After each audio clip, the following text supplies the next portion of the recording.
నమస్తే. అసెంబ్లీలో గవర్నర్ తమిళిసై ప్రసంగం ఆసక్తి రేపుతుంది. ముఖ్యంగా ఆవిడ మాట్లాడిన మాటలపై ఇప్పుడు సర్వత్రా చర్చ జరుగుతుంది. ప్రధానంగా అంటే కేసీఆర్ ప్రభుత్వాన్ని, కేసీఆర్ పాలనను తప్పుబడుతూనే అంటే డైరెక్ట్‌గా కాకపోయినా పరోక్షంగా ఆవిడ చాలా వ్యాఖ్యలు చేసింది. ఇప్పుడు కాంగ్రెస్ మా ప్రభుత్వం ఏర్పడింది. ఇది ప్రజాపాలన అందిస్తుంది. అలాగే దేశానికే ఆదర్శం కాబోతున్నాం. మాది ప్రజాప్రభుత్వం అని మాట్లాడుతూ చాలా కీలకమైనటువంటి వ్యాఖ్యలు చేశారు. ప్రజాపాలన మొదలైందని, అలాగే పాలకులకు, ప్రజలకు మధ్య ఉన్న సంఖ్యలు కూడా తెగిపోయినాయని చాలా కొన్ని వ్యాఖ్యలైతే వివాదాస్పదం కూడా అవుతున్నాయి. దీనికి సంబంధించి బీఆర్ఎస్ నేతలు కూడా ఇప్పుడు స్పందించారు.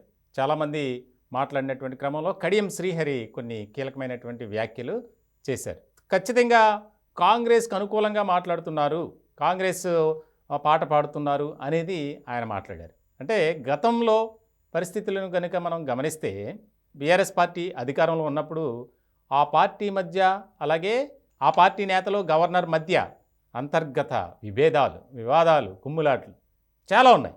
ఎందుకంటే ప్రభుత్వ కార్యక్రమాలకు అధికారికంగా గవర్నర్ను పిలవాల్సి ఉన్నప్పుడు కూడా చాలా కార్యక్రమాలు ఆవిడ హాజరు కాలేదు. అంటే పిలవలా, పక్కన పెట్టారు ఒక రకంగా చెప్పాలంటే. దానికి సంబంధించి గతంలో కేంద్రానికి కూడా గవర్నర్ ఫిర్యాదు చేసినటువంటి సందర్భం కూడా ఉంది.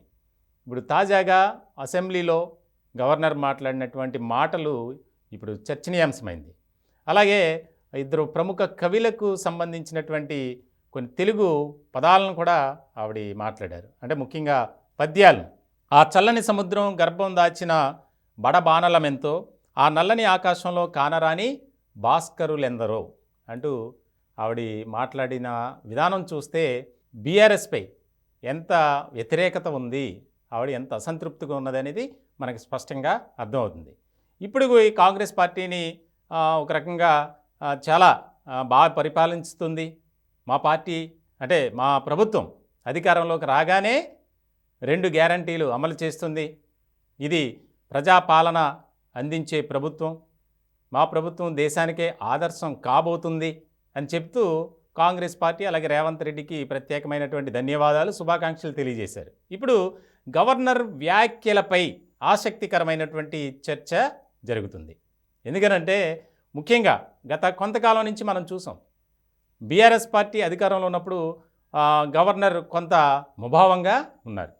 ఎందుకనంటే కేసీఆర్ ఎక్కడా కూడా గవర్నర్ను లెక్క చేయట్లేదు. ఒకానొక సందర్భంలో ఆవిడ నేను తెలంగాణలో ఉండలేను అని కూడా బీజేపీ పెద్దలకి విన్నవించుకున్నట్లు కూడా మనకి సమాచారం. అంటే ప్రభుత్వానికి అలాగే గవర్నర్ అన్నప్పుడు రాష్ట్రానికి సంబంధించి గౌరవం ఇవ్వాలి. కానీ ఎవరు కూడా ఆమె విషయంలో కొంత ఉదాసీన వైఖరి కనబరిచారు అనేది అందరికీ తెలిసినటువంటి అంశమే. ఇప్పుడు అవకాశం వచ్చింది, చాలా అగ్రెసివ్గా మాట్లాడారు.